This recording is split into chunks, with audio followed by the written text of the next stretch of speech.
The Mac Parkman Foundation has delved deeply into the complexities of brain trauma, particularly in adolescence following the tragic loss of Mac Parkman. Through extensive research and consultations with experts, the Foundation has uncovered critical insights about the adolescent brain that many parents may not fully understand. Through extensive research and consultations with experts, the Foundation has uncovered critical insights about the adolescent brain that many parents may not fully understand.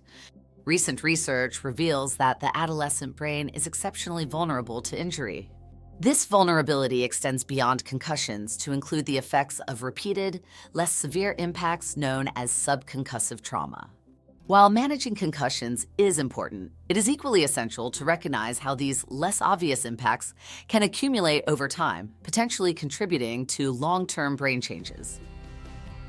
One key factor is the age of first exposure to contact sports. The adolescent brain is still developing and does not fully mature until the mid-20s. This ongoing development means that injuries sustained during childhood or adolescence can have more severe effects compared to those in adults.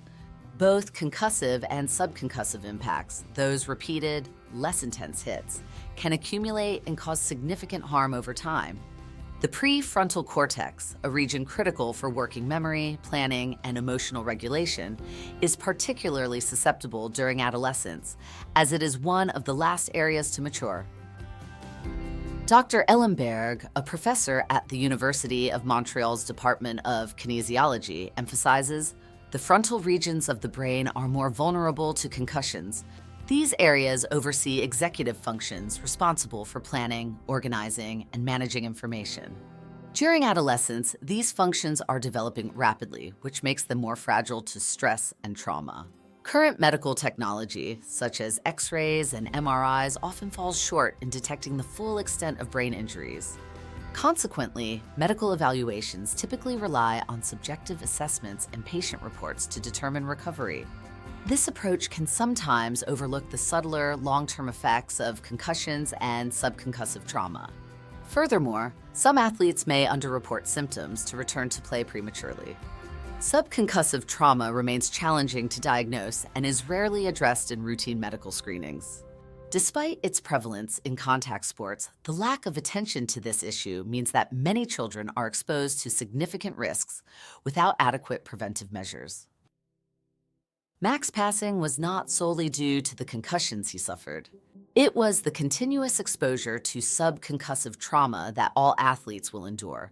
But because of the sports and activities he enjoyed, it overexposed him to this condition, which ended up permanently affecting his mental well-being and long-term brain health.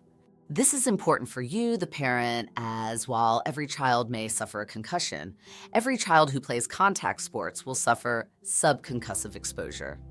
Given these considerations, it is crucial for parents, coaches, and medical staff to be vigilant about both concussions and subconcussive trauma. The Foundation advises a cautious approach to returning young athletes to contact sports who have sustained brain trauma. It is recommended that adolescents, especially those who have experienced moderate to severe concussions, refrain from participating in contact sports until at least age 14 or until they have begun high school. This precaution helps minimize the risk of cumulative brain injury and promotes safer sports practices. By increasing awareness and understanding of these issues, the Mac Parkman Foundation aims to support better brain health practices and safeguard the well-being of young athletes.